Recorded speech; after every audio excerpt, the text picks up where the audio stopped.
Well, hey, time to read some more of Begone the Raggedy Witches. Where are we up to? Now, if you remember, Mup's mum was just being taken away by the Raggedy Witches. It was a very exciting part of the book.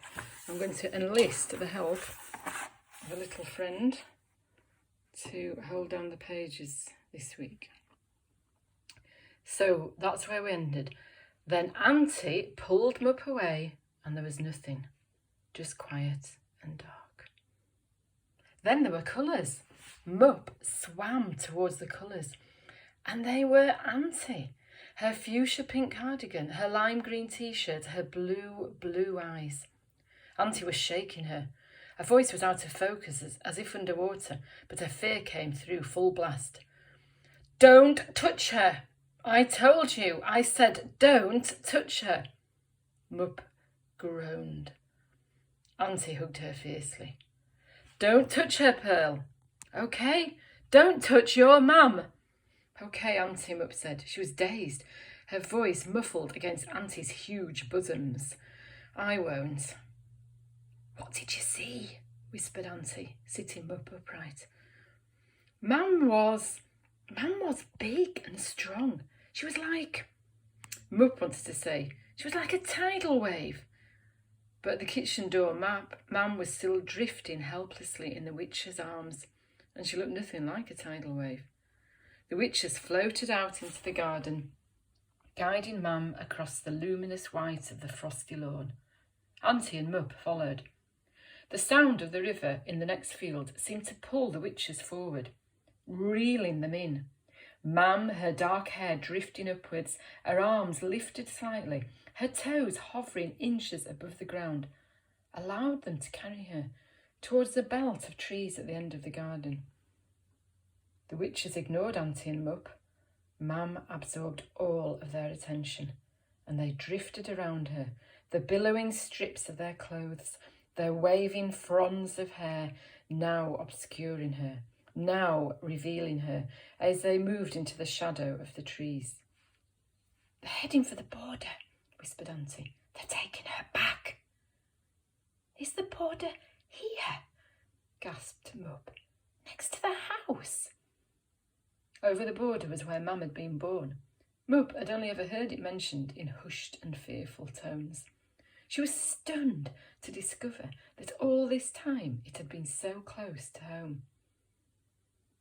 "I thought I'd brought her up safe and ordinary," moaned Auntie. "I never thought they'd be interested in her." The outline of the azalea bushes was perfectly... Go on, Piglet, get yourself in position.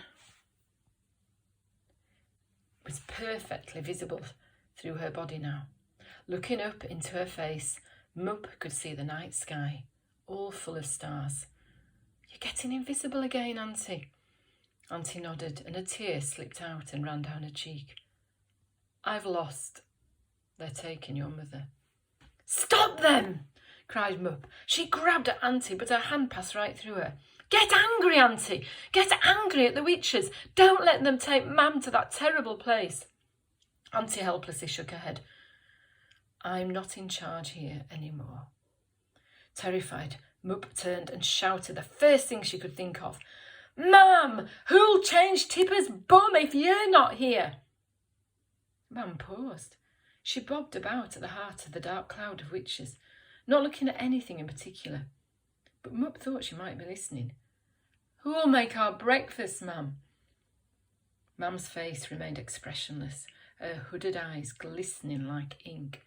Behind the hedge, the river roared and gurgled. Mup ran forward, and the witches rose swiftly out of her reach, carrying Mam with them. Mup swiped at the air between them. "I can't reach you, Mam," she cried. "I can't reach." A small frown appeared between Mam's eyebrows, as if she could just about see Mup, tiny and distant, frantically waving below.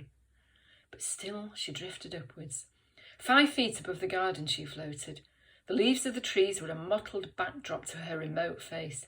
Starlight haloed her head. "Stella!" Auntie was nothing but a silver outline now, filled in with the night. "Sweetheart, please don't go with them." Mum looked down with her black eyes. The witches draped their arms around her. One laid her head on Mum's shoulder. They watched like cats, not even slightly concerned. "I'm so tired, Auntie," whispered Mum. "Oh, darling, I know. I've been sick such a long time, and all that long time you've done so much for me. You were wonderful to me, Stella, so wonderful. You were..." Auntie searched for the right word. "Stella, you were great." That word, great, it meant so much. It came from somewhere deep down in Auntie's heart. It carried every hour Mum had spent by Auntie's side, every long trip to the city hospital, every whisper, every laugh, every genuine moment of love from the last 6 months and from their entire lifetime together, piled high and passed between them on the frosty air. Mum's face softened. "That's all over now, though, Stella," said Auntie. "It's your time now. Time for you to live a little." Again, Mum's eyes drifted to Mup. Mup waved hopefully, but at the sight of her daughter standing down there on the frosty ground, Mum just seemed tired again, tired and lonely, and she began to turn away. "Mum!" cried Mup. "Don't leave me!" Mum paused. She sagged. A fat tear rolled down her cheek, reflecting the stars and the moonlight. Mup realised that it had been a long time since she'd seen her mum cry, not since Auntie Boo had first got ill, and that was a very long time ago indeed. "Oh, Mum," she said softly, "I'm sorry you're sad." That seemed to crack something inside of Mum, and she sobbed, a big, hard, unexpected sob, like a stone heaved up from her chest. She slid a fraction from the witch's arms.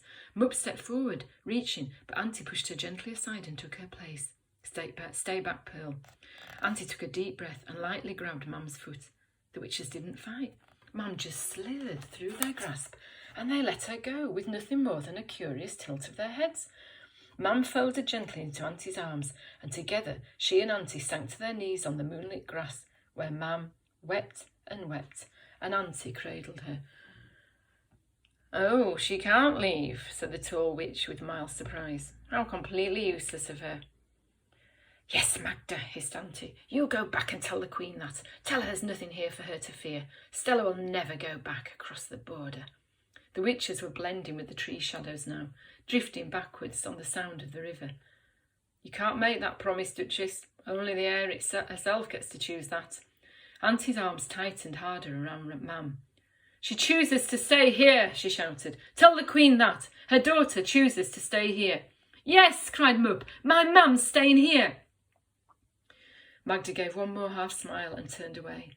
The silver streak in her hair was the last thing visible in the darkness. Then even that was gone.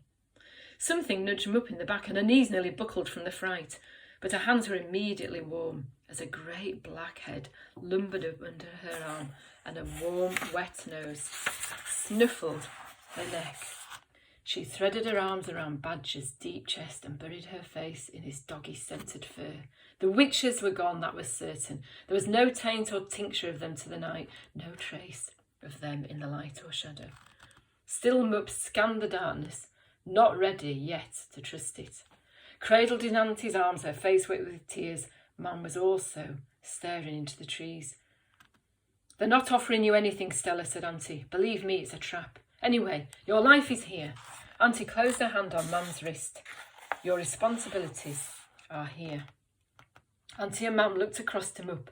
Mup didn't like the way Mum's body slumped at the sight of her, the way she sighed and hung her head before getting to her feet. But then Mum held out a hand and Mup ran to her. And she was in Mum's arms, her arms clenched around Mum's waist, her face buried in Mum's jumper. Mum is back. How brilliant is